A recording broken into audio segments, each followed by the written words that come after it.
in this video, I'm going to try to answer 3 questions. Why is no one watching NBA 2K21 content? Why is every major content creator quitting NBA 2K in general? And what are my future plans for NBA 2K going forward? The rewards are terrible. The dribbling sucks. Everything is like, why doesn't anyone play that game? But this is a big ass problem and concern that we can no longer, we can't ignore this, man. I think the views are down because of the same reason why content creators don't like the creative content. It's not creative. It's nothing new. There's no innovation there. For like a couple months, bro, but it was just, I don't get games. I don't get games when I play this game. I'm gonna keep it real. We can't ignore this because this has been going on for the last couple years. There's nothing that's bringing me to the game that I haven't already seen in the past 2 or 3 years. It's essentially the same thing. It looks very similar, you know, the last 2 or 3 cycles. NBA 2K is going to die if they don't listen to content creators. If you are not Drake, or if you're not an NBA player, if you're not Quavo, they are not listening to you. Content creators' opinions don't matter. Yo, what's good, everybody? It's Paulie Clips, and thank you for tuning in to the video. Now, before I hop into reason 1, if you guys are going to enjoy today's content, do me a favor and leave a like on the video because it really makes me a happy person. And if you guys enjoy 2K content or any gaming content in general, make sure you subscribe to my channel because I upload 2K and other gaming channel frequently, and I think you guys will really enjoy it. So just make sure to subscribe to the channel for me, please. Now, why is no one watching NBA 2K21 next gen or current gen?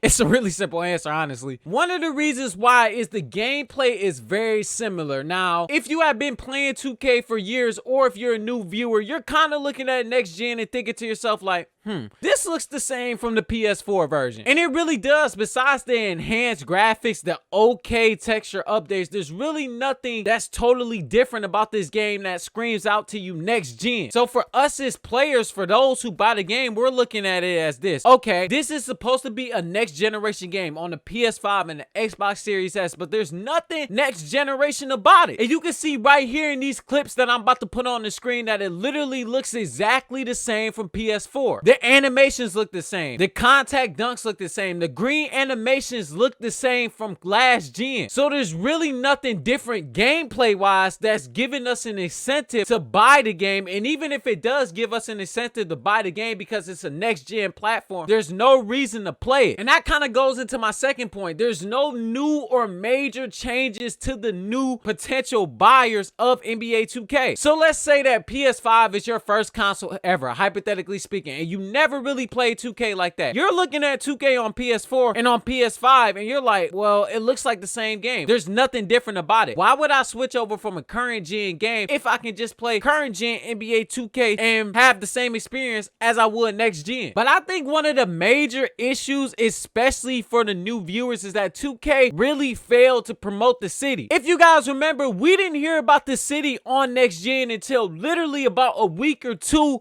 before the next gen consoles came out. And with the next gen consoles historically being so difficult to get then and even now, people who didn't have the next gen consoles pre-ordered didn't feel the need to pre-order and buy the game because there was no new incentive, because nobody really knew about the city unless you were really paying attention to it. So naturally, as a new viewer, if you don't know that there's a new city and you don't know that there's a quote-unquote new environment to go to, there's no reason for you to tune into the game, to look at gameplay, to watch it on YouTube, to watch it on Twitch if you believe it's the same game. 2K should have just played this so better, man. You know what I'm saying? That's tough. I think that 2K should have really promoted the city more because, bro, it's a new city. You should promote the city. Of course, it's your new thing. And maybe that would have helped more potential buyers and more new viewers come over and support the next gen console. And I honestly gotta say, before I move on to the next point, it is really honestly a shame that current gen is getting more views than next gen. I'm here to tell you right now,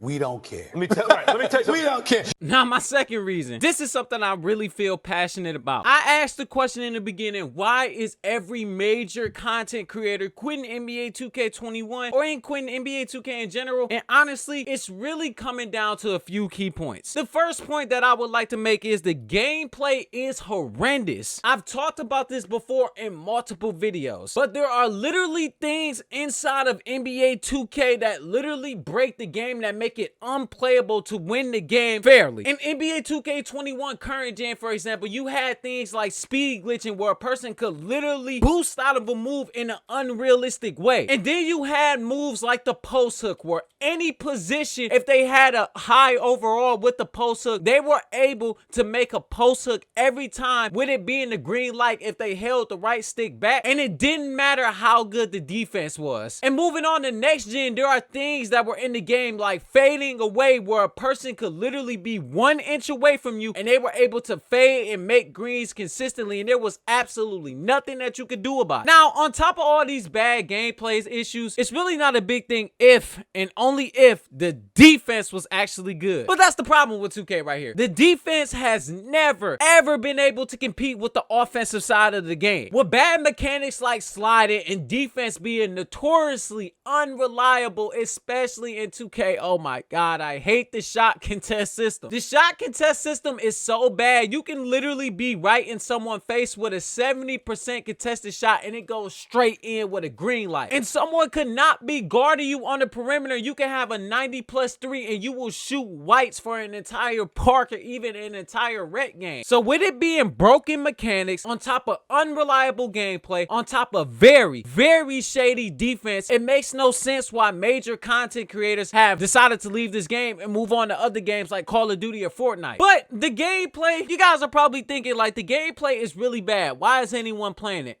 And you're right. I agree with you. But the one thing that really bothers me about 2K is how long they take to patch these issues that we have in the game. Specifically with next gen. Fadeaways were in the game for about 3 months before 2K decided to make any type of patch to fix it. And as you can see by the clips right here, fading away is still good. You can still get greens if you're even decent with it. And I know specifically on current gen that speed glitching and post hooking is still a problem. So not only does 2K have major gameplay issues, they refuse to fix it, and finally content creators are seeing that that is unacceptable. Now this second reason right here is honestly a pandemic with all type of games, but 2K in my opinion is one of the worst games, with it being the AAA title when it comes to this. I'm gonna give you guys 5 seconds to guess.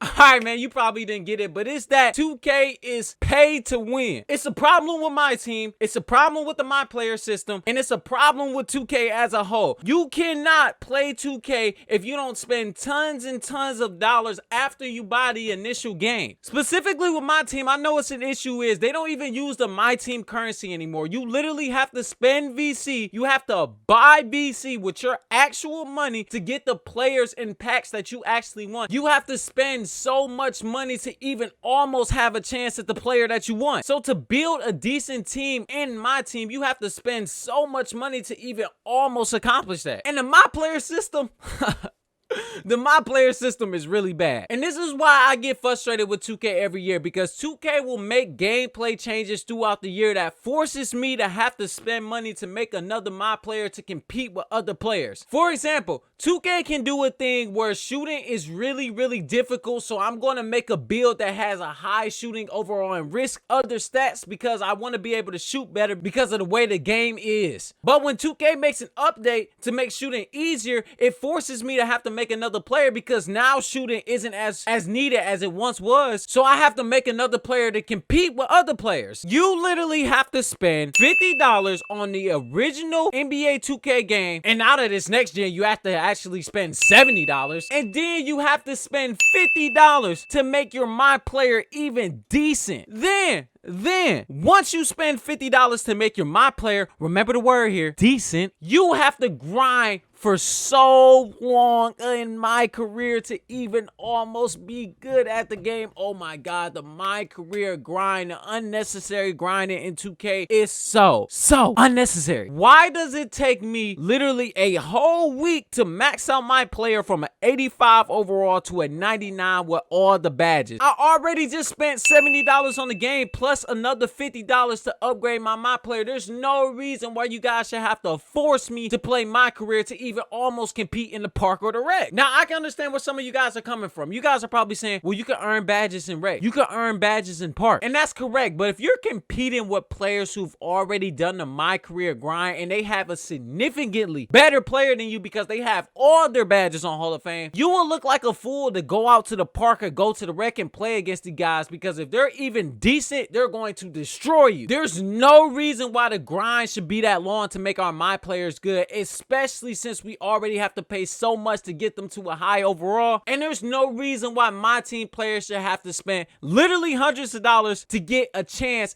at one specific player or one specific type of players that they want. I honestly have faith that 2K will change its ways, but just like every AAA title out there, the game cares more about making money than anything else. They don't care about what content creators are saying. They do not care that the game is pay to win, and they do not care that the grind is unnecessary. They just want your pockets.